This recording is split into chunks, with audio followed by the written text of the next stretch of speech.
With St. Peter's Square empty, Pope Francis delivered his Urbi et Orbi message from the gates of the confession to the city and to the world.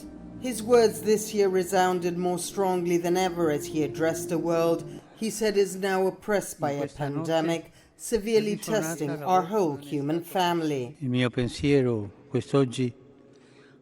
Today, my thoughts turn in the first place to the many who have been directly affected by the new coronavirus. The sick, those who have died, and family members who mourn the loss of their loved ones, to whom, in some cases, they were unable even to bid a final farewell. The pontiff praised the doctors and nurses who worked to exhaustion and at risk of their own health, and he declared this year's Easter of solitude should be a contagion of hope.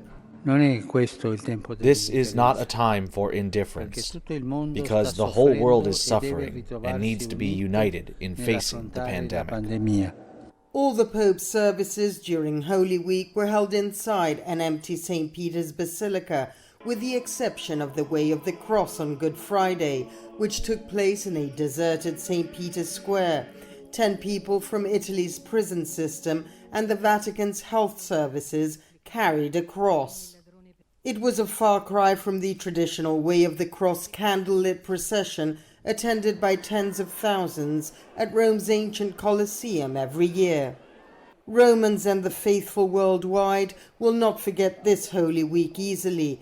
The city has no traffic, empty piazzas, and no tourists, a surreal scene no one could ever have imagined. Time seems to have come to a standstill at famous Rome landmarks like the Trevi Fountain and the Colosseum, normally bustling with people. In St. Peter's Square, only police officers with protective masks are visible, making sure no one breaks the new rules. Sabina Castelfranco for VOA News, Rome.